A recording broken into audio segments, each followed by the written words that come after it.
No prize. Oh,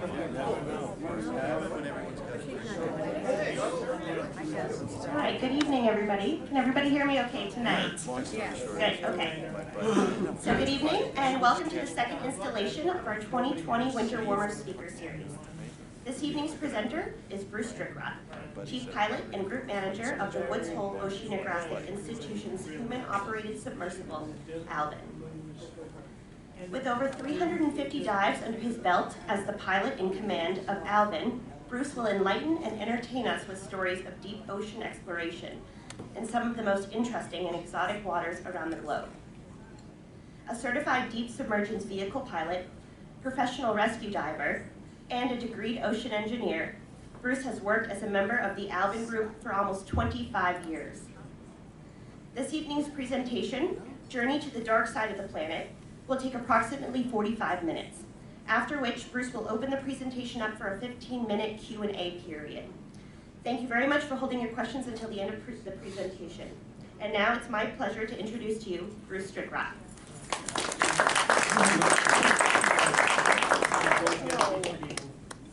I'm going to do my best to do this with the microphone in my hand.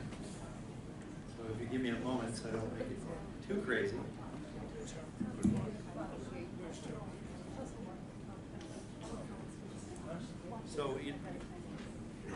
So you think someone that works with technology wouldn't get outsmarted by it?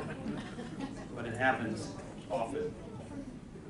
Hi, how are you guys doing? See, it's happening already.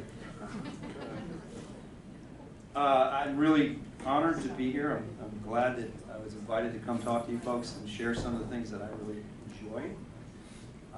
We're going to take an interesting tack on things. A lot of times when I talk to the public, I'll talk about the submarine itself. Alvin, how many people here know about it? You know, that's my kind of crowd, right? What's interesting is when I go talk to the younger crowds, the hands aren't as not many hands going up, so I'm going to try to fix that. I've known Alvin since I was a kid. I never thought I'd work on it. Here I am. Anyway, normally I'll talk about just the sub and the things that the sub does, but this is different. We just got back from a trip from the middle of the Pacific Ocean on January 7th. And I figured it'd be interesting to share with you what it's like to at the places that we visit, this one in particular, and use it as sort of a lead-in on some ideas about the planet that we live on. So I'm going to see if I can share this sort of message with you. But I'll start off with telling you a little bit about Woods Hole Oceanographic Institution. How many folks have been down to Woods Hole and seen the institution? I highly recommend it, particularly when it's nice like this. You know, if you go now, the great thing is there's plenty of parking. And some of the restaurants might be open. Probably know the feeling. Anyway, the point is in the summer it's a beautiful place. The institution's a great place to visit. We'll have the vehicle back next summer. Actually, this March we're bringing it in. It'll be torn apart, but I suspect they'll be giving tours. So if you want to come and see what it looks like, good chance you'll probably see me there in coveralls working on the vehicle. This is a great place to work. I've been there 24 years. Once I saw the position, I thought it would be a blast. The people I meet, folks I work with, the caliber of the characters that I meet, both in their character form, in their dedication, and engineering science is amazing. And it's such a fun place to work because of that. The people there are phenomenally intelligent, and most of them have great senses of humor. But really, they're the ones that inspire us to do the work that we do with the vehicle and with the program. But today, here's what we're going to talk about. So I thought about this. This is called Journey to the Dark Side of the Planet. You'll note that that's the moon, which just rose above us a few minutes ago. A full moon seems appropriate, with the Earth and the sun. These pictures that you'll see, many of them are taken from NASA, so these were borrowed as part of NASA's public domain. They're real images. And I wanted to try to inspire you to think a little differently. So we'll start with the idea that the moon has a dark side. Everybody believes there's a dark side of the moon, right? Okay. The truth is, it's not dark. It's really just the side of the moon that we don't see. And these are images from one of the orbiters. This is the dark side of the moon, and it's not dark. I think it looks like a big cantaloupe, but the point is that our premise for many, many years was that the dark side of the moon was dark. And it really isn't. I also love these images of the Earth spinning around. And it made me, see, it's just the side we can't see from this side. And it made me ask the question, is there a dark side to our planet? And the answer is, I know where it is.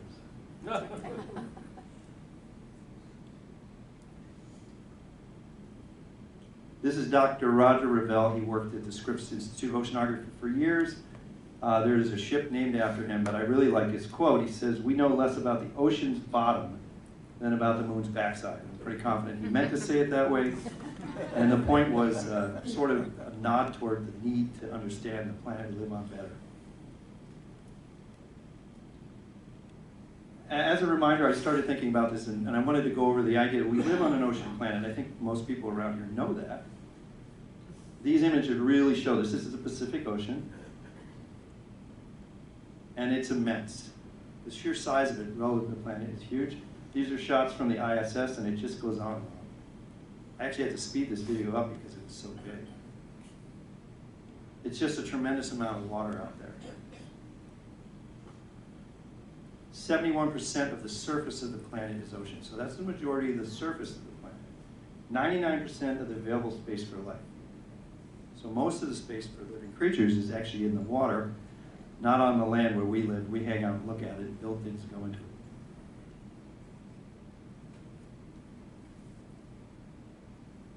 Now again, this is one of those statistics that could probably be argued, but there's a good chance that 80% of all the life is in the oceans. That's a lot. So if you start thinking about the water as more than just a surface, it's this big volume.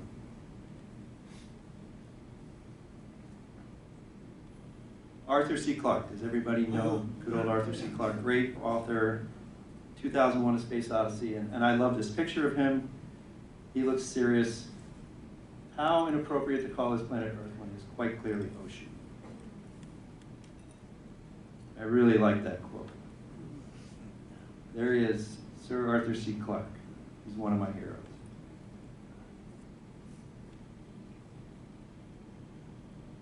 And on the surface of the ocean, it's powered by sunlight. So the planet that we live on, all the things that we take for granted, the food that you eat, effectively comes from the energy source of the star that we roll around every day.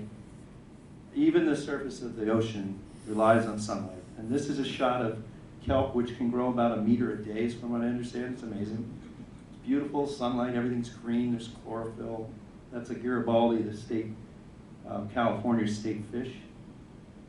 But it doesn't go very far. When you actually get into the ocean, it doesn't take long for the light to go away. And this graphic shows that their estimate is that, at about 500 meters the light goes away. But I can tell you from experience that on average it's 200 meters down, the light is gone. And once you get a little further than that, it's pitch black, and the only light that's there is either generated by the animals that bioluminesce, which are amazing, or we happen to bring the light with us. And once you get into the deep ocean, this is the majority of the ocean, it's pitch black, and the average ocean depth is probably on the neighborhood of about 15,000 feet, somewhere in the neighborhood of like 3,000 meters, maybe a little more. The deepest is 11,000 meters. So in that information about where the life is, most of it's in the dark. Almost all of it is. And we enter into this world of total darkness not very far down. And that's the dark side of the planet. It's a massive amount of the planet. And it lives in a world where there's no light and there's no season. There isn't an impact from the daily sun coming and going. This is a shot from one of the dives we just did. We're looking out the window. We're in a linear volcano. We're going to talk about that in a minute. But you can see it kind of looks like what you would think the dark side of the Earth would look like. It's pretty spooky. This is all fresh lava that's only a few years old. But the crazy thing is that there's immense amounts of light down there. The life in the bottom of where we just visited is stunning. It's spectacular in not only what it looks like, it's where it lives, but also its sheer abundance. This is tube-worm pillar. This is down about 9 degrees north of the equator in the middle of the Pacific Ocean. It was around for decades, a vertical lava pillar that happened to have warm water flowing up through it. And the water was full of chemicals. And these tube worms really like that. And to visit this, it's about 50 feet tall. It was amazing. We would park in front of it, and even some of the most senior scientists that I'd bring down, we just stare at it and say, wow. And then back in about 2006, the volcano erupted and tube-worm pillar was gone. And that particular spot is no longer around, but a lot of the life still is. It's come back. So now we're still, this is tube-worm pillar, you're parked right at it, you're looking out the front window. There's many different species of these crazy animals that live here. This is a special zoarcid fish. These animals, we'll talk about them in a minute. Again, no light. So they have to get their food sources from something else. And here's where they get it from. So the middle of the planet, all around the Earth, is the longest feature on the planet. And it's through every ocean. You might have seen it on maps. You can see it here. This is where we all hang out on the land thinking we're important. And then here's all the major feature. Every single ocean has them. These are the mid-ocean ridges, and it's a mountain range. So the scale of this, first of all, it's immense. Look at here's South America. This just keeps on going. And where we were operating was right about here. And that gray line, all these gray lines are where the plates actually are formed. Brand new material comes up, and the plates move away from one another. And that's where all the exciting things happen for the animals. It's a linear volcano. So that whole line, no matter where you go, is a volcano. It's bigger and longer than any other volcano you might think about. Some of the same characteristics, but it's just not as round and pointy like the ones you're used to seeing. And that energy provides the source of the life on the bottom. And what happens is the water percolates down in the rock and it comes back up. It's picked up all these chemicals. And that superheated chemical-laden fluid that boils from the seafloor is the source of the life down there. This is an image right down at a place called Pima. That water is 380 degrees centigrade. So if you put that in Fahrenheit, it's over 700. It's still liquid water. Water boils here at 100 C. It comes out with that black color. That's the chemicals that it picks up in the rocks. And it delivers those in the surrounding area, not in the very hot water. Then there's a lot of localized lesser temperatures that the animals can really kind of take advantage of. So if you could carve the planet open, I love this graphic because you can see we've got this molten core. We live on the floating bits that ride on this liquid center. The whole center of the Earth is a big blob of molten rock, which is phenomenal, right, if you think about it. And then here's sort of a cutaway view. You have the mid-ocean ridges, and that's where the material comes up. And these plates slowly move away, and as they get heavier and denser, they dive underneath the continental crust. And you get all this extra stuff happening, and that's where the volcanoes along the coast are. If you follow where this is a subduction zone where one goes under the other. If you look at the map of the Earth, and you look at the subduction places, you'll always find volcanoes right on shore near there. The Pacific Northwest, Central America, Japan, they're coincident with this. But it all starts right here. All the new material comes up right in the middle. And that's essentially where all the excitement is. And it sustains the life that has evolved to use that energy and not live where there's any sunlight. Very extreme environment, if you think about it. The pressure's intense. The temperatures are extreme. This animal, these are the Riftia tube worms. They live in about 25 C. These are amazing. They can be 6 feet tall. These plumes suck the warm water in. Inside their bodies, they have a bag of bacteria that converts that chemical energy into food, feeds the animal. And then around it, you saw those little animals. It's a massive community. Everybody kind of lives off the chemical energy that comes in from the bottom that percolates up. So that's the background, right? Here's where we're headed. And we're going to take a trip down there. And these are video images that we're taking On the 4 dives that I was on, Christmas Day we were underwater diving. We were underwater on New Year's Eve. And we took some of these images and I thought I'd share them with you so you could see what we just saw a few weeks ago. So we start off on our support ship, the Atlantis. This is a great place to live and work at times. There's the Atlantis at sea on a very nice day. 274 feet long and loaded with about 25 scientists. Our crew's about 8, and the ship's crew's about 25. And we're all in this little community on the ship. And I threw a little video together. We'll get to that in a minute. And on the back of the ship is our hero, Alvin. This is Alvin in the most recent version. It's been around since 1964.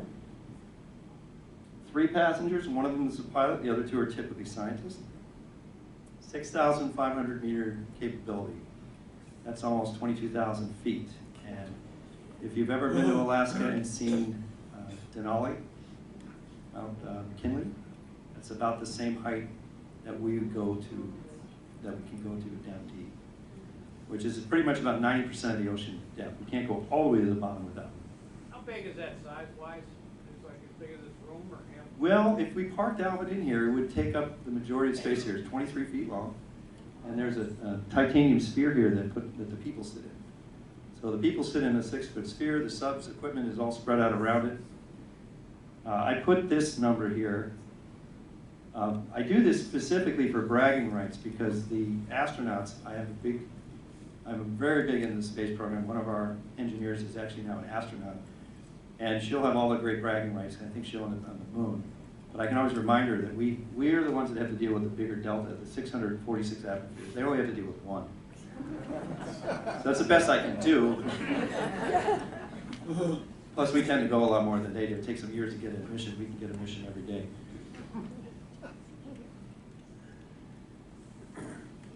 So a little history, 55 years and growing. It was commissioned in 1964, the year I was commissioned.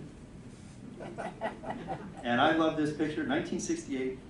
What's amazing about this image, and it's one of my favorites, is that submarine still goes in the water. It doesn't quite look like that.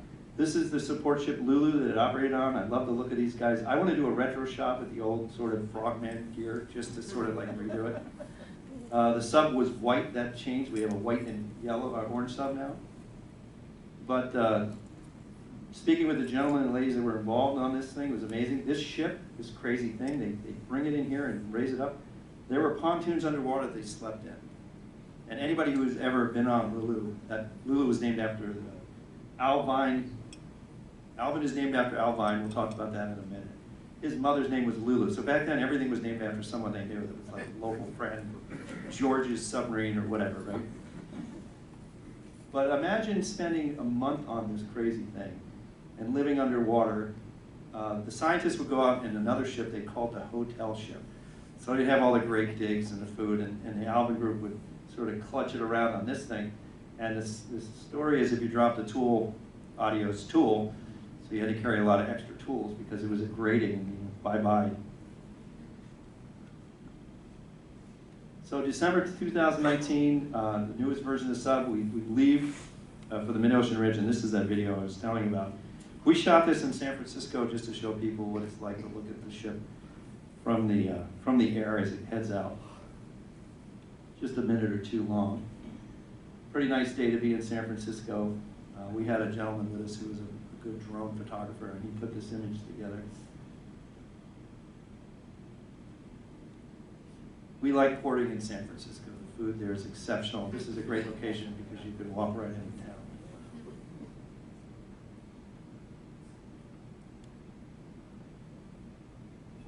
Nice day. We get everybody aboard and off we head through the Golden Gate. It was a bit foggy, which is pretty common.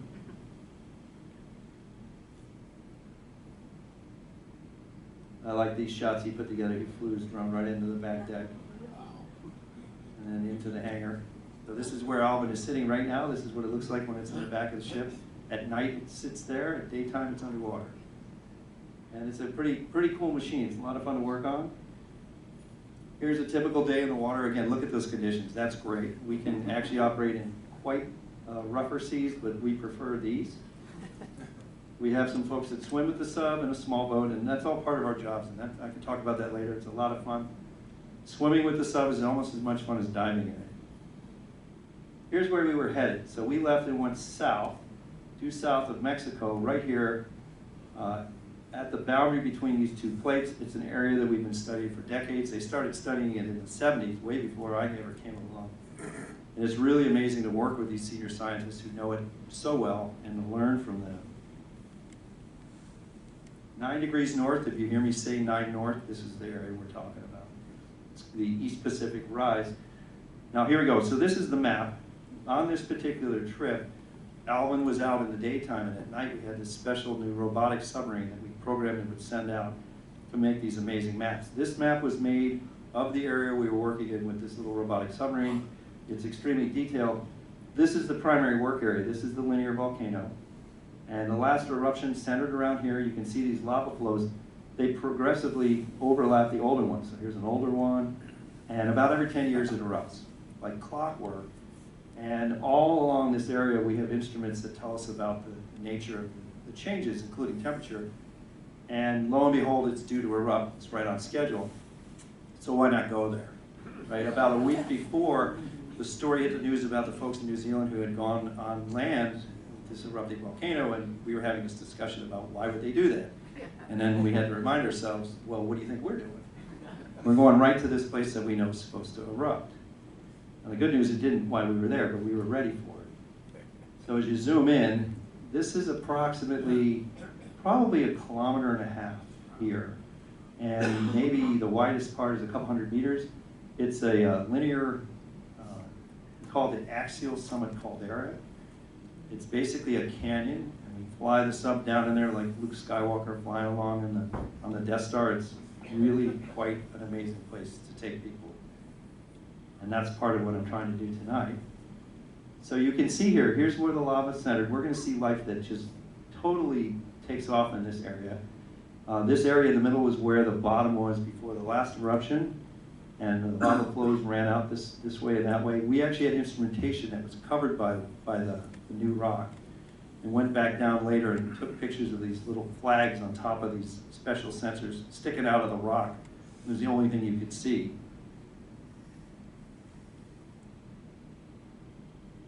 So 8 o'clock in the morning, our crew will start about 5:30 in the morning to get the sub ready, and we like to be in the water at 8 sharp.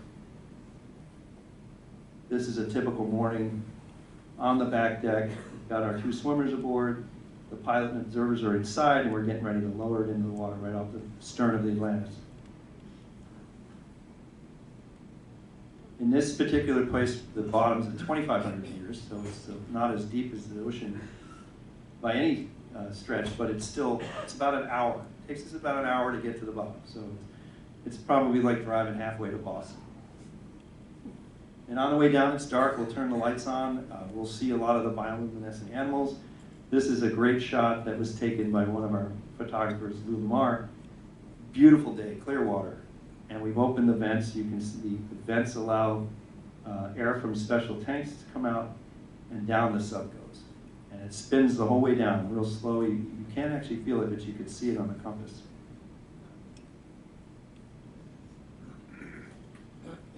So about an hour in, we get down to the bottom. This is a video of us arriving on the seafloor we took with a camera that we placed out. This is actually a much longer video. I shortened it. We just got lucky and had this camera pointed right at us as the sub came in. And this is what it would look like if you were an octopus or a fish and this crazy vehicle with light on it showed up. We run across some pretty intelligent animals, and I often wonder what they think. And since we knew the camera was pointing at us, we played a little games with our lights to make it look like Close Encounters. But what you see is we're hovering about 1.5 meters off the bottom. We're completely neutrally buoyant like a blimp. And we'll land on the bottom and do certain work. And then we make the sub light again, and we fly it around and land at other spots. We travel pretty slowly. We don't need to go quickly. We can drive fast, but there's no reason to. We don't have the threat of traffic. We're the only submarine down there.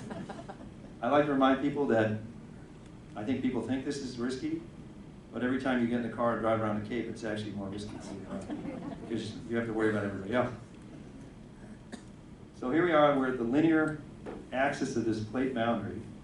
And when I take people down there, I've been there a number, probably 100 times at least, I like to remind these new observers of where they are. And this image was drawn by one of the scientists a couple years back, because we don't have an image of this. So you have to imagine, here we are, we're parked on the edge, 23-foot submarine, this amazing chasm, loaded with superheated water, and these are lava flows that evidence very quick liquid lava flowing along the bottom. These pillars are formed when this whole area fills with molten lava.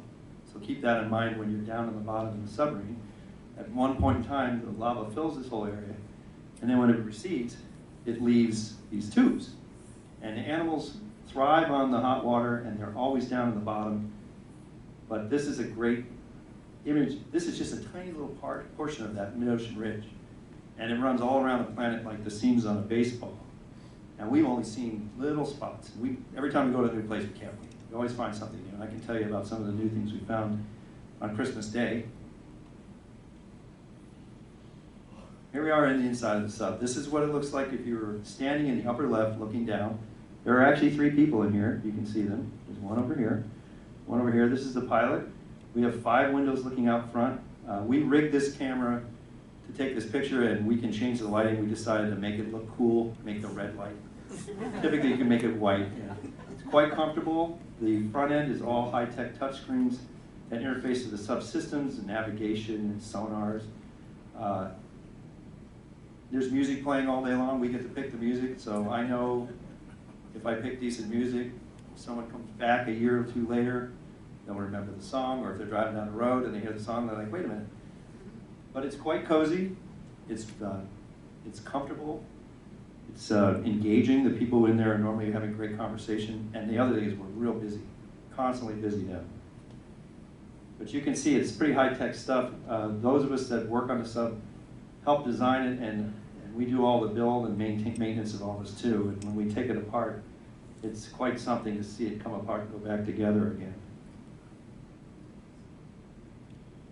So here's our first stop. The primary center of this volcano is a place called Tika. It was named after the colloquial Spanish phrase for a Costa Rican young girl. And this area is just booming with life.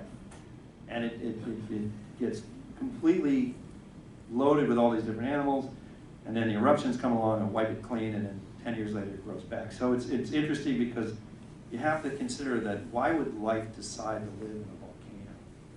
It's almost like it's challenging the volcano. But what you see here are tube worms up on the edge of a basalt rock and mussels that have evolved to live off the chemicals. This is just on the edge.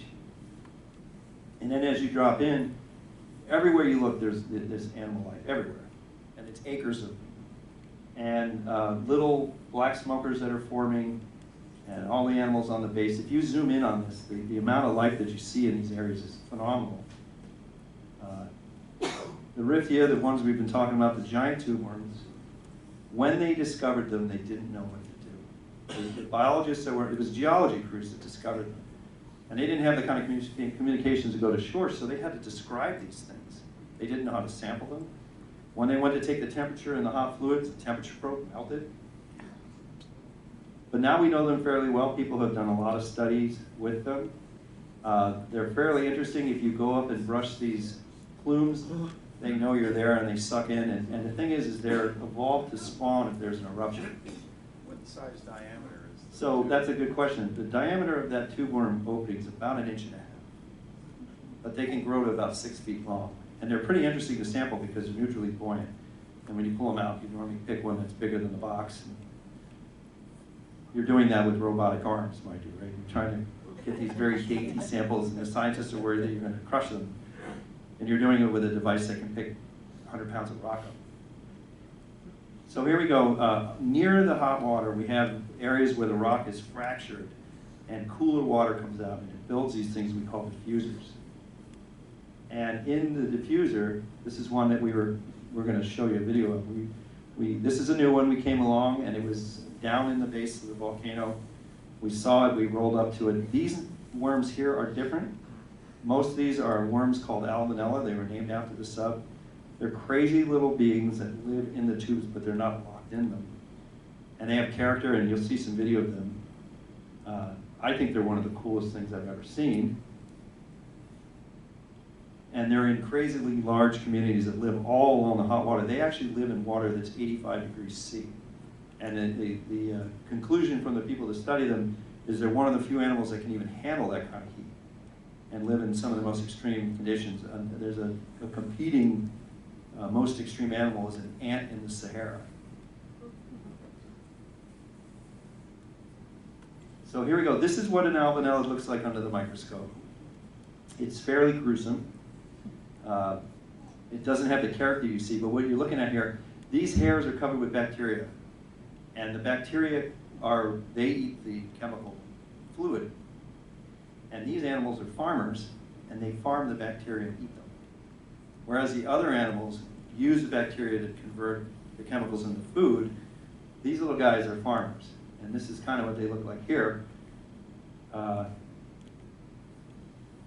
Let's see what they look like. That's the sort of the Albanella pompeiana. They're Pompeii worms, obviously. They chose that name to make a point. And here's what it looks like when you come up to one of these spots. We're parked on the front. This is right out the front windows of the sub. You can see the warm water. This is a close-up. Here they are. They live in these little holes. They're little court jesters. They have little heads going. They can actually come out of their tubes. And occasionally they kind of hang out with one another. They're quite amazing. They drill these holes into the rock and form conduits for that hot water for their little farm bacteria. And I could sit there and stare at them for hours, and I want someone to study their behavior because they're in these communities. There's got to be something going on between them. And now we've decided we've left, and we're going to pull off and head a little. We're headed north on this particular trip. And these little communities, these little sort of local oases are formed right along the bottom, and this is an old one. You can see they start to rust. There's lots of iron, so they rust when they go away as we head up north.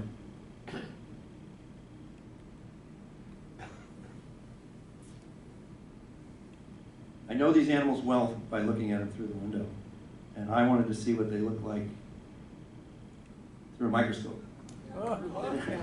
So these are scale worms, which are some of the other worms that live near them. Isn't that great?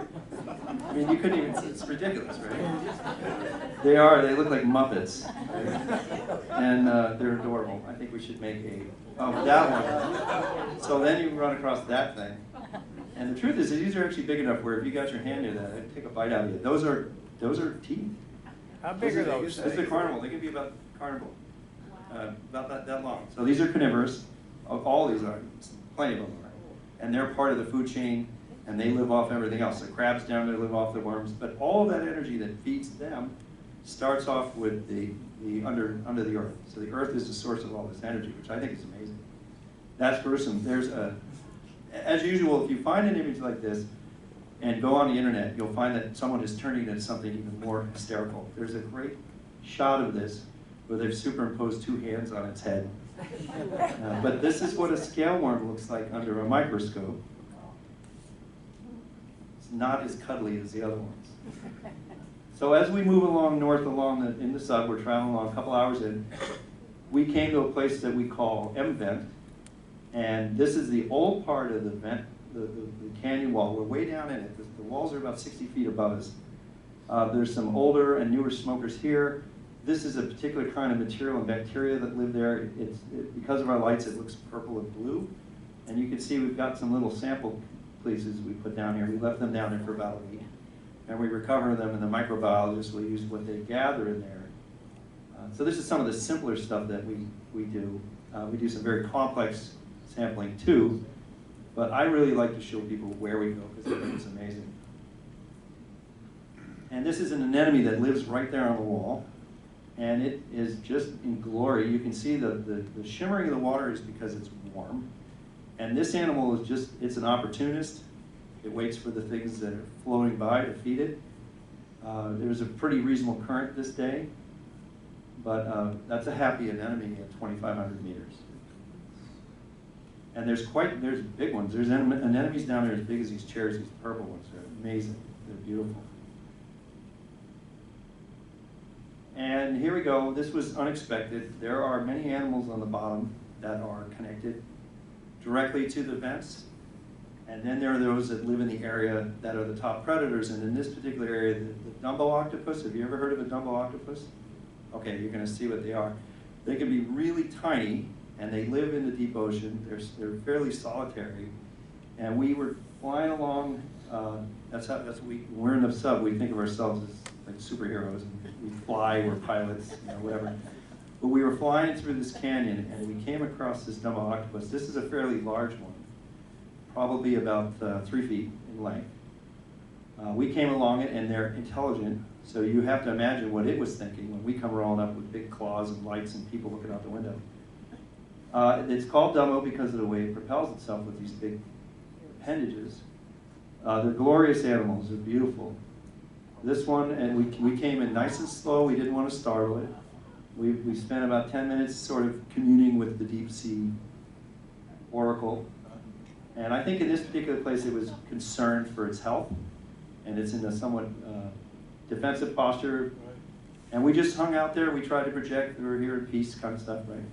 And then eventually we let it do its thing. We never molested it. But we got these great shots of this amazing animal that lives down there. These don't ink. Most octopi have ink. For obvious reasons, ink doesn't work in the dark, probably, right? It's like, what are you doing that for? The best thing about being an engineer is I learned the cool stuff from the very bright scientists, but I never have to sit with my face in a bucket of whatever it is they bring up and go through for hours. I just get to sort of absorb. And we found a brand new hydrothermal vent spire. This was one we didn't expect to find. And this is a moderately small one. That's 25 feet tall. We work on vents that are 80 to 100 feet tall in some places in the Pacific Northwest, some as big as buildings. And the scale on some of these locations is mind-boggling. It's imagine if you go to a small skyscraper and the whole thing is a hot vent covered with life, and we're in a tiny submarine sort of poking around. This one here, in 2015, let's get back to that, go back. All right, we're not going to go home just yet. Come on back. Here, I want to get back to that one. Well, anyway, let's see if we can. That particular event in 2015, it wasn't there. There was nothing there, just like my presentation. Come back to me. There it is. All right, hey, we get to see it all over again. Well, it's a great place to start back up again.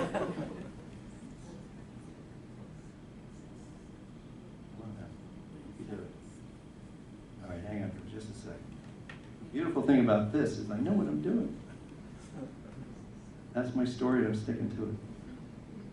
So here we go. This particular vent in 2015, there was nothing there. I got this, I promise. Yeah, they let me drive the thing. All right, here we go. There was nothing there, just a few tube worms. And in a matter of 3.5 years, it grew 20 feet. These structures can grow a foot a day, and it's very soft rock, and if it sits there, it gets hard. It just grows and grows and grows. And then what happens is, because it's a volcano, it's also seismically active. So oftentimes they'll grow to a certain height. There'll be a minor earthquake and everything will fall over. One thing to note about these amazing places, and there are huge areas of these in the Atlantic and the Pacific, they are loaded with precious metals, rare earths, copper, zinc, everything you can imagine. And all around the planet this has been happening for millions of years. In fact, a lot of the ore deposits on land at one point in time were hydrothermal vents. There's a huge push right now to mine the seabeds.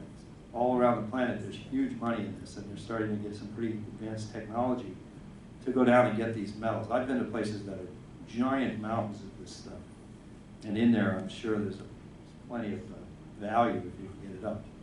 However, we don't want to go after all of it, because some of these places are pretty important.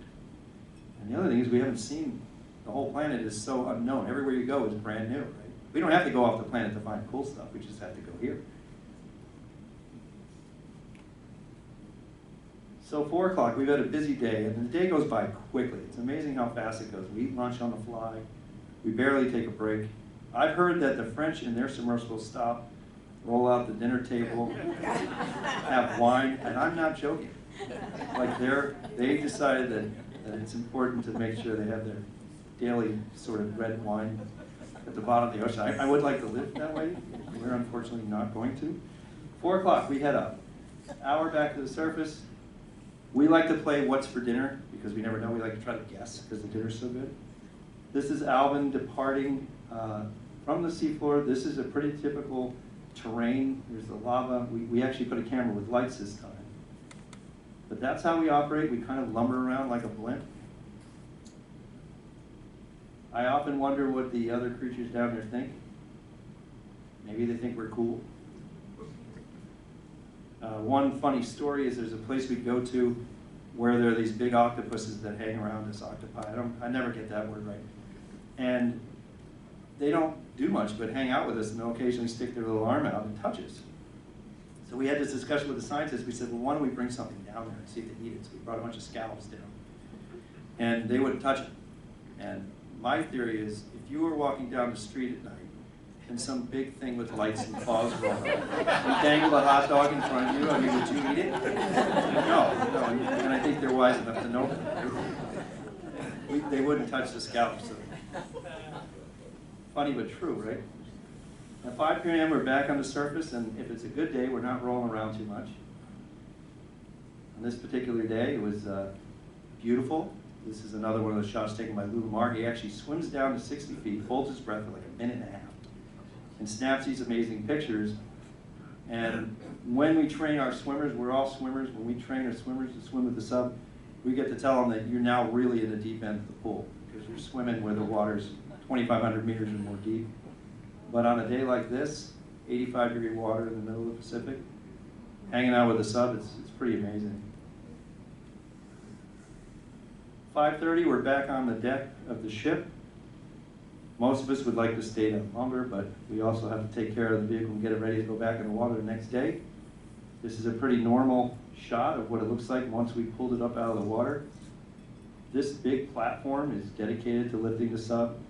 We roll it back up on deck, and then a few minutes later we open the hatch. And you know what's crazy is every time you come out of there, everybody's applauding the scientists. You're like returning heroes, and the thing is we get paid to do this. So I should be clapping for them, because they're the ones who write the proposals that get us down there. This is a pretty good video of what it's like to recover. This a little bit more swell here, so you can see it's not always perfectly flat. A little bit of theatrics every day from the swimmers, because they've got to get out of the way. Yeah, we rock around a little bit, pick this 38,000-pound vehicle up out of the water and put it in the A-frame. It bounces around. On a rough day, it gets real exciting. And then we boom it in and land it on deck.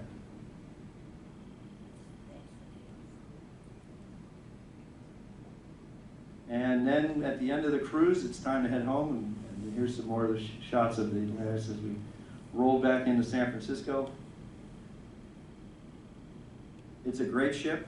It gets small really quickly. 274 feet turns into almost nothing. You find you're always traveling the same way. My stateroom, when I'm sailing as expedition leader, happens to be right above the galley. And it's sort of like I go through the galley, and the galley is a grazing zone. There's always food there. So I have to purposely not go through the galley. One minute there'll be cheese, the next minute there'll be this, or they cook cookies. You find yourself sort of just wandering through the galley in this haze of I want a cookie. It's a great place to be. A lot of fun people out there. And this is, for myself, I can tell you this, it's always, every dive is unique, and I've never had a dive I didn't enjoy immensely and didn't learn something. But one of the best experiences I have is to take people down there that have never been there. And they plan for years to go in there. And then I get to be their escort and explain to them what it's like and where they are. And I have some of these same discussions with them. When we're down on the bottom of this volcano, I remind them to think about where they are, not just what's out the front window. so that they can go back and communicate that experience to other people, because it changes their lives. I see it on a regular basis. And I threw some pictures up here of some of the people in the sub during these dives. I think you'll notice one thing in common. Everybody's smiling. This is Ann Curry. I had the honor of taking her down on a dive for the Today Show. It was great. I thought I'd have a chance to talk to her off camera. We were never off camera. And we went down into the Gulf of California to dive, and it made the Today Show. They did a nice job. She's a very nice person. And a week later, she tried to climb Kilimanjaro, which I thought was bold. She didn't make it because she didn't acclimatize, but she had a great dive with us. This gentleman over here is Mike Degree. Mike Degree was a filmmaker, worked with James Cameron. He was a good friend of mine, and unfortunately was killed in a helicopter accident. But every one of these people left with a new perspective on the planet, with a great experience. This gentleman brought pictures of his family, and I see this all the time. Here's one of my heroes. He's always been one of my heroes. And I think this is an important quote. I put it in almost every presentation. And it sort of underscores some of the things I wanted to share with you, right? We are learning a lot about what's around us, and we should, outside of the Earth. We had better know what's going on with our own planet. That's the one we're really trying to save. No matter what your point of view is, that's an obvious fact. The work that the folks that I work with has a huge bearing on our understanding of what's around us. And what's even more amazing, a lot of it has bearing on what we're going to find out on other planets. And I just think that makes perfect sense to me. And then if Sylvia Earle, do you all know who Sylvia Earle is? She's a very famous scientist. She, in the 70s, went underwater with a bunch of other women and lived in habitat. She has a title, Her Deepness. She's been in a lot of different subs. We haven't had her in album yet. But I really like what she had to say here, that we need to respect the oceans and take care of them as if our lives depended on it, because they do. And I think everybody's starting to learn now how real that is. And anybody who lives on a cape knows exactly what we're talking about. We're learning a lot about our own interactions and what we do, with things like plastics and all the rest of the things that are in the news. But these are so obviously true. And when you look at the scope of the ocean on the planets, it's a no-brainer, right? And that's the end of my little sharing with you what it was like in December when we were in the water, and I hope you enjoyed that, and I hope you walk away with some.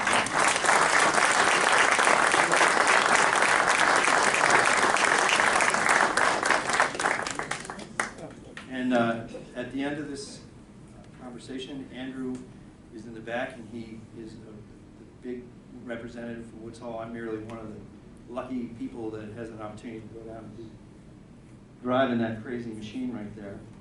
But I'll take questions from anybody in the room. Do you have another microphone? Is that possible?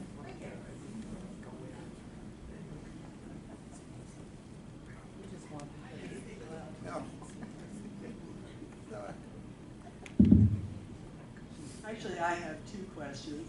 But the first is, you said you were descending to a volcano that was timed to go off, and you were going toward it. You were descending, and you said, but we're prepared for it, even though we're thinking it might erupt at any minute. I need to know how you prepared. And the question two is, you said that you were involved in the design of the submarine. It is an odd shape, and I know the pressure is very great out there. Does it have something to do with the pressure? So could you tell us a little bit about the design as well? So we'll start with the volcano question. And yes. What we train, when we're new and learning how to dive, we actually get most of our dives in volcanoes. The thing is, it becomes second nature to us, which is nuts, right? And we have, there's certain designs in the sub that would protect us to a certain extent, but the big picture is knowledge of the area around us. In this particular series, knowing that the eruption is due, the first thing we did was we sent a tethered device down to look around, so to speak, right? And we had some world-class geologists with us and had lots of discussions in advance on what it would look like and what to do if it happened. And we have, Woods Hole operates a number of other vehicles, including a remotely operated, very high-tech vehicle called Jason. And Jason's been down in the Pacific Ocean on active eruptions, and we learned some things from them. But the truth is it could happen at any second. We don't know whether it's a dramatic thing or is it a build-up. I've been on dives where it looked like it had happened, and it was sort of, we arrived and the water was all shimmering, not just little bits of it. And we immediately assumed something was going on and went in cautiously, and it turned out whatever had happened was subsurface. But the whole of the area where we're diving was shimmering. The whole thing was like diving constantly through a shower curtain. It was bizarre. And we had the temperature probe out, and we were using it like a blind man, tapping around to see if there was any superheated water. So our plans start well in advance. We talk about where we're going to go, what are the missions, and then the day before, we have a meeting with all the people that are diving, and we discuss that, and then we meet, the group that I work with, we meet and talk about what to do, what to look for. And I think the answer is, we're ready for it, but we probably would be surprised what we'll learn. We don't want to be there when there's active erupting going on, because the sub is not intended to handle that. Now the design, I could spend days talking about the design of the sub, and I'd be glad to give a presentation on that. It's centered around fundamental physics, and it's a complex machine that uses basic physical principles to achieve what we do, which is to take people down. And if you look at this picture, it's actually a good one to end this on. We can talk about other questions, but this is where we sit in this titanium sphere. It's probably one of the most perfect spheres ever built. It's brand new. It's only a few years old. It's rated to take people to 6,500 meters. It's been tested at 8,400 meters and measured immensely. And we're getting ready to take the sub apart, and we're going to measure it again. But the end result of the project to build that, which took many years, was a sphere that, when it was measured after it was tested, it was so close to perfect, it's phenomenal. It's an amazing, and that's the heart of it all, right? We had a pilot named Lee Williams who said it was the personnel sphere, the sphere keeps the big O out and the people in. And when we're inside of there, we're at 1 atmosphere. So that's the key. The sphere absorbs all that pressure, and spheres are really good at that. And the windows are plastic, and they are cone-shaped, and they get pushed in. I did the math. There's a hatch on the top that we climb in. It's a 21-inch circle, and it closes. It's really thick. And I sat there and I said, well, what is the force at 6,500 meters that holds that hatch shut? How much pressure is pushing against that? What's the force? And I just did the numbers, and I came up with a number that was so astronomical, it was in millions of pounds. I can't see what 1 million pounds look like. So then I decided to figure out how many fully laden 747s were parked on top of it. And depending on the calculations, it's somewhere between 3 and 13. So we'll pick a number in the middle, 8.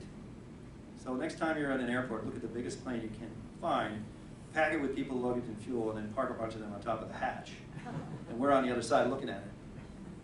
So that's a lot. It's a lot of force. The other thing is when that sphere was tested, it was full of water.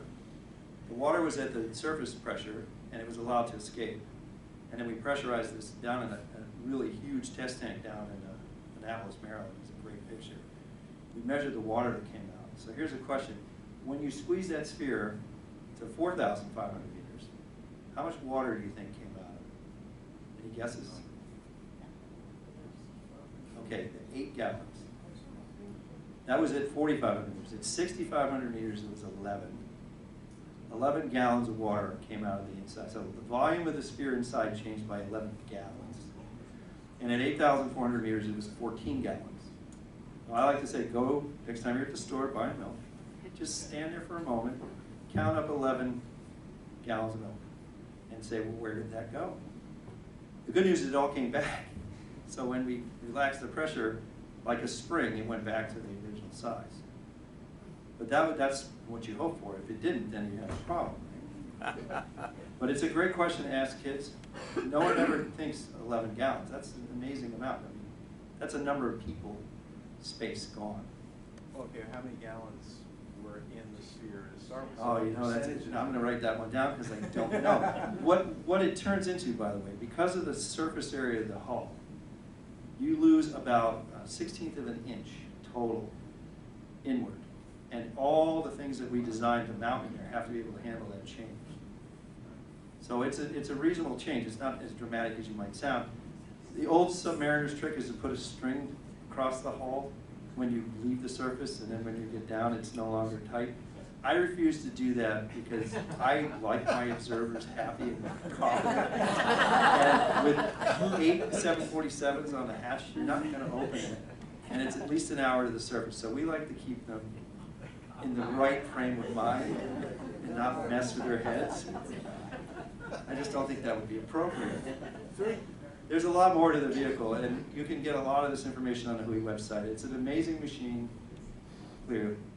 I'm wondering, what are some of the things you're looking for down there? Obviously, you're collecting samples, but are they looking for bacteria, what do they hope to find? So the question is, what is it that we're doing going down there in the science sense? And the beautiful thing is that the people that want to learn about the deep ocean are the ones who write the proposals, and it's funded by the National Science Foundation mostly. And when those proposals are funded, it's about a 2.5-year process. They assemble a team, and a lot of times it's more than just one discipline. I've been on cruises that were straight geology. They're a lot of fun, especially when we find new biology. So they've learned to bring biologists with them. This particular cruise was geology on a grand scale because of the eruption. It was volcanology. It was microbiology of the rocks. It was biology of the animals. We were looking at animals that have parasites. I could do a whole talk on the crazy zombie parasites that take over crabs.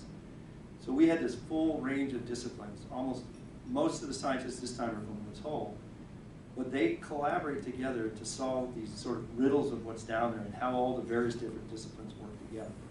So that's typically what we do. We did a cruise in the middle of the Atlantic, only geologists diving on a place called the Atlantis Massif, which is right along the Mid-Atlantic Ridge. It's a 14,000-foot mountain, and it happens to have rock on it that was subsurface. So the geologists wanted to see all this special rock that they would only have to drill to get. And on the 5th day, with a camera at night, we found these crazy white fan sites that no one had ever expected nor ever seen anywhere. And it changed the nature of the cruise like that. And I saw senior scientists giddy. It was a blast. It was like, wow, we just found something really fun. And then we went down and dove on it, and you can look it up. It's called Lost City. It's an amazing place. There's more of them out there. We haven't found them yet. But you can go on a cruise and watch a person's career change in a moment. And it's an amazing thing to see. And then they learn more about the planet, and why does it matter? That site in particular, they believe, has the same chemistry that's likely to be found on one of the moons of Europa. They expect, and I would not be surprised, if we'll find similar life forms that have evolved around hydrothermal activity that's powered by the inner parts of these moons. And we'll find it in our backyard. So the answer is most of the dive series are things like that. We get to do engineering dives where we get to pick and choose where we go. And those are mostly test dives. There's a site off of Southern California where an old torpedo bomber's on the bottom. We use that as a target. It's fun to go see that. But mostly, a lot of geology and biology, trying to discover what the planet's all about. Another quick question for you. Could you give us a layman's description of how the propulsion system and navigation system of the vehicle works? Okay, so the way that a submarine like this one works is it inherently floats. So in this picture, it's floating on the surface, and there's a certain amount of heavy steel hanging on it that takes us down when we open those vents that you saw. And as we get down to the bottom, we don't drive down, we float down. And when we're ready to drive, there are, all around the outside of the sub, there are 9 thrusters, you can't really see them. And like a spaceship, the spaceships that orbit the Earth use these little retrojets that push that vehicle in a particular direction. Right? Unlike your car, which gets pushed by the wheels and has wheels that make it follow curves, we don't operate like that, and neither do spacecraft. You have to picture it like an elephant on roller skates. You give it a big push, and then the inertia keeps it going. So we do the same thing with our thrusters, and we have them in all 3 axes. We have thrusters that push us fore aft, 2 that make us go sideways or we can spin with them, and then we have 2 that lift us up and down. And we arrive on site, we get the sub neutrally buoyant, so it's effectively weightless. If I was down there, I could go pick it up. Typically it weighs either 20 or 40 pounds of weight. Now its mass, because it's weightless, because of the way we ballast it, we change mass for buoyancy, and the sub basically floats like a blimp. And if I had enough time and I could push it hard enough, I could pick it up and hold it above my head. I've had this dream of doing this, getting this great picture. But that's how it works. It operates like a spaceship, and we don't fly in curves, we fly in vectors. Again, imagine an elephant on ice skates. And it takes a lot to get it going, and you give it a good shove, and then off it goes. And then, of course, stopping it's a different story. But if you want it to turn, you don't grab it by the tail and try to tug it around. You run around to the other side, you give it a push, and then you push it in that direction. So we fly in vectors. Does that make sense? Yeah. And then the navigation. So this is a great question. When I started, navigation was so primitive. We had a way to measure distances with the speed of sound. And we could get a good heading and a good range to a place, but that was it. And we knew we had to drive X number of meters in that direction, and the rest of it was looking out the window. Now, over the years, we've gotten much higher tech equipment, and right now what we do is we track the sub from the surface with a special device that uses sound. It tells us right where the sub is, and we know where that spot is relative to the ship. And the ship is GPS spot on. So we know where the sub is, and then we send that information down to the sub. And that gets displayed on that map that I showed you. We actually have that on our computer screen. And we can see where the sub is, we can see all the terrain around us. And then as the sub moves, we periodically get that position update, and the sub also measures its position relative to the bottom, also with sound. And all this information is put together in a computer, and you can look right at where we are. You know our altitude above the bottom, we know our depth. And all that information is retained and becomes a part of this massive data stream, including all the images that we take. So you have computers on board that are communicating with the computers on the plane? We do, but no tether. So we have just the primary computers. There are 4 of them, but all that vehicle has so many little computers all over the place, inside and outside. And it used to be that we didn't send data to the surface. The technology didn't exist. But now, you remember the old dial-up modems? Similar technology, a little higher tech. We take serial data, we put it on sound, we beam it to the surface. It takes about a second to get up there. And that data gets used on the surface as a part of a station where we can look at the sub and see where it is. We share that with the scientists. They can actually track, and we send what's called metadata. We send information about what the sub is doing, the sensors.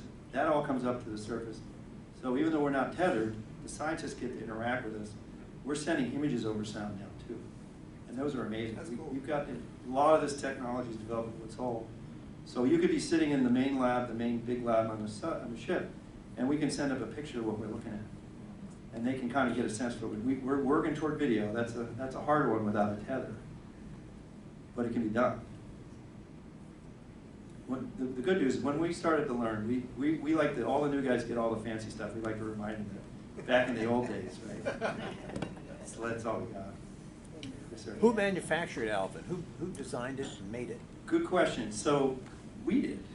Woods Hole basically did the majority of the design, almost all of it. The sphere itself was designed as a Woods Hole partnership with the Southwest Research Institution, and the Navy owns Alvin and oversees all of our engineering. But if you came into our office, there's about 13 of us, and we're constantly going through design changes. We bring the vehicle back on the 17th of March. We offload it on the 19th. The support ship goes away for a year for a major refit, and we're going to tear that thing down to every small piece, and we're going to bring a whole bunch of new designs we've been working over the last 2 years in. And then in June of next year, we get to put it back together, finish putting it back together, and then we have to prove to the Navy that it's still worthy. And we have a plan to take it out about 300 miles off the coast of Bermuda and dive it progressively down to 22,000 feet. But the design process on this is as much fun as operating. And the thing is if you know engineers like I know them, we never finish. Like you can't get a design finished because we're like, well, what if you did it like that? But it's such a great place to work because it's so creative, right? Yeah, sorry. Right, so you're an engineer. So what was your training? Mechanical engineer? So Out of high school, I went into the Navy. I enlisted for 6 years and got a really solid background in life at sea with lots of people around. No space and long hours, so that was a good skill to have. High tolerance for tight situations. And I learned a lot about how to fix things electronically. And then I got out and I went back and got a degree in ocean engineering, which is mostly mechanical. I did a lot of diving, so I had a lot of time underwater. And I wanted to do something different. And I found this job and they hired me, thankfully. And then the training to make it from tech, we hire everybody as a technician on the sub, and they all come and work. We've got a group out there right now, and we've got a young lady from a program that brings students out. So she's going to be on our very first cruise and learning what it's like to work on the sub. And if she turns out to be worthy, we might hire her and make her a pilot. It takes about 2 years to take someone from tech through the pilot training program. It's extremely rigorous. We demand a lot out of people. We run them through, and I went through this myself, about 18 months of both training in the sub and massive amounts of oral exams. We have to know everything. I used to have the schematics of the sub on the bed above me, and I could still see it. I could draw it now if I had to. We had to draw all the systems from memory. And then you go through massive oral boards, including one back at the institution, which is a day long, and then you go sit in front of the Navy Officers Board, and they get to grill you. And if you pass that, they give you the credential, and it's a Navy certified pilot credential. And that's a big day. It's a great day. Then you get to take the sub down with scientists for the first time. And typically what you learn is you don't know much about doing the science, and you're kind of flailing. And the scientists are very good at reminding you of your lack of work. Because it's a good way to inspire you to get better. And if you do it enough, you get pretty handy at it. And on top of that, you get really connected with what they're doing.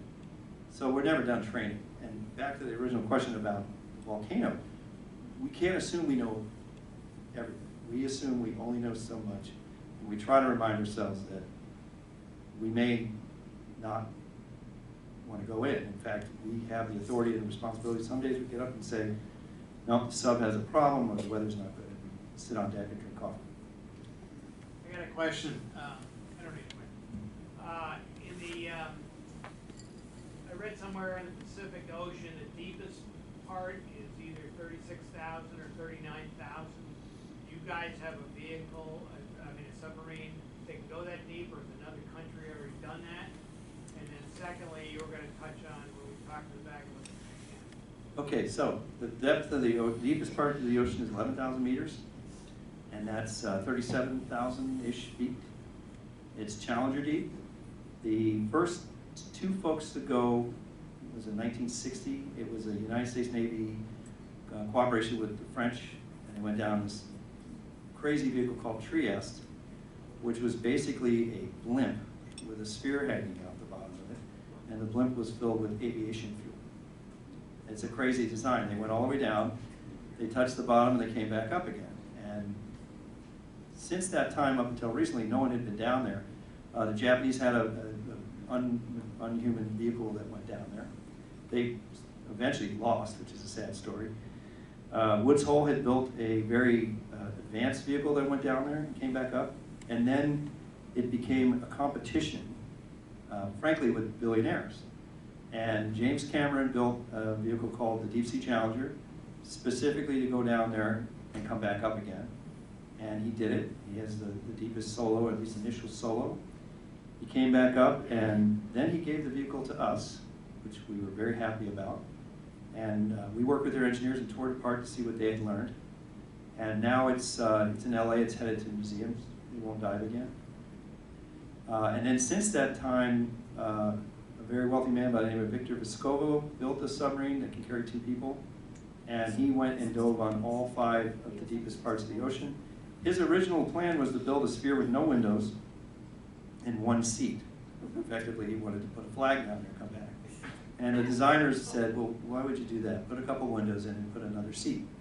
And that vehicle has made some pretty amazing, it's amazing. They've been to all the deepest parts of the ocean.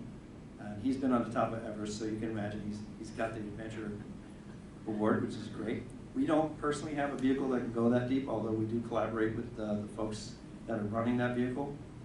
Our scientists are definitely going to use it and go down. But what's remarkable about that is, in the 70s and 80s and 60s, there were a huge number of these vehicles around in the United States. We're the only publicly owned one that can go deeper. The billionaires can go deeper than we can.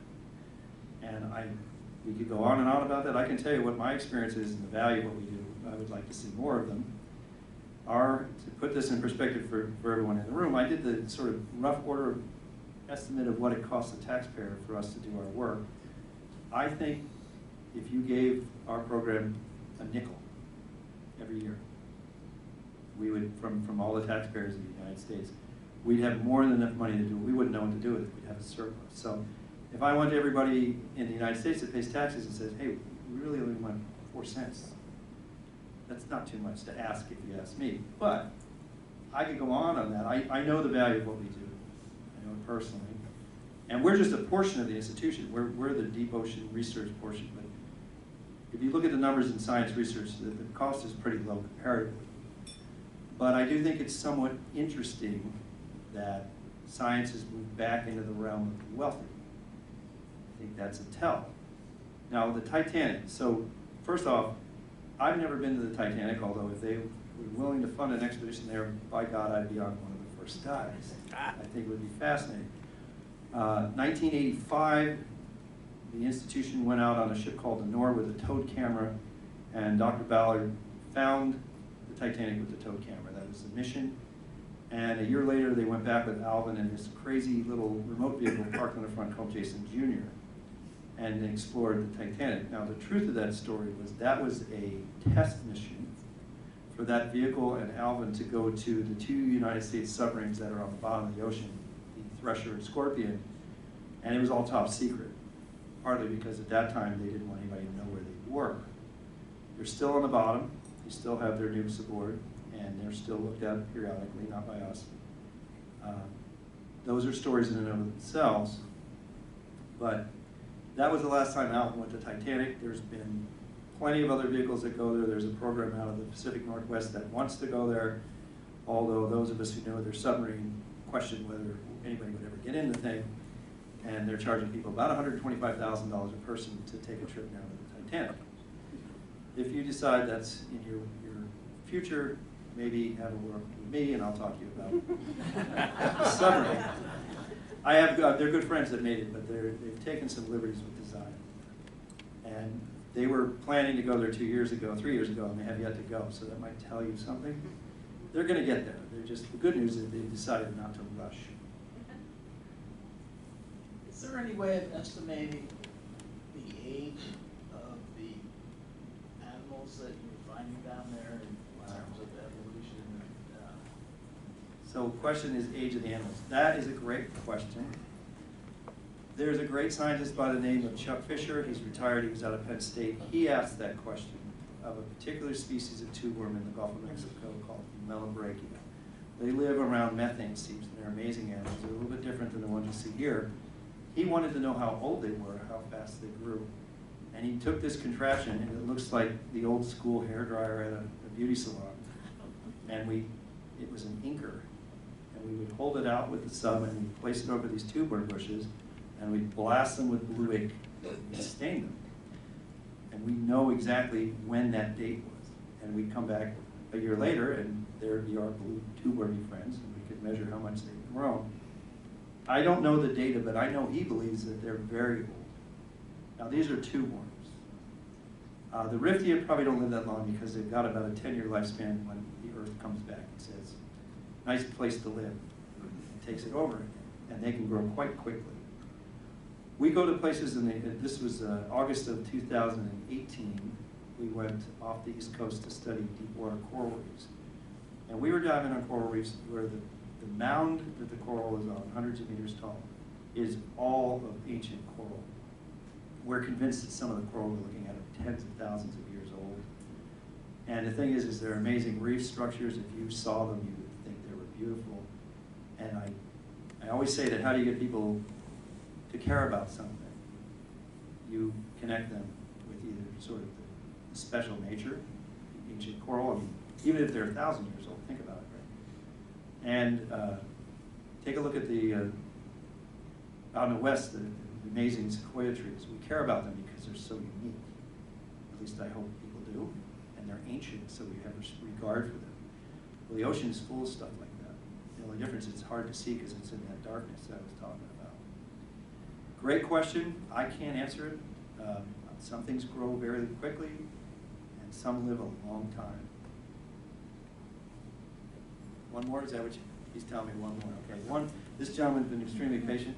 Okay, so I was wondering if you would envision that artificial intelligence and other technologies might eventually supplant manned submersibles with robotic submersibles. I gotta thank you for he asked me the question of whether we will ever replace humans. And here's where I'll go with that. I think the technology that we're using to expand our ability to go to these environments and to go to other places like off-world is critical and important. I actually think it's a natural part of our evolution as a species. I think it just makes perfect sense to me. But I also believe that we will never replace the importance of going to places. And if you look back at our history, humans are not very good at things. Everybody in here has a jacket because it's cold outside. We're the only animal, as far as I know, that has to have a jacket to live in the environment that we live on. We can't see well at night. We can't hear as well as some animals.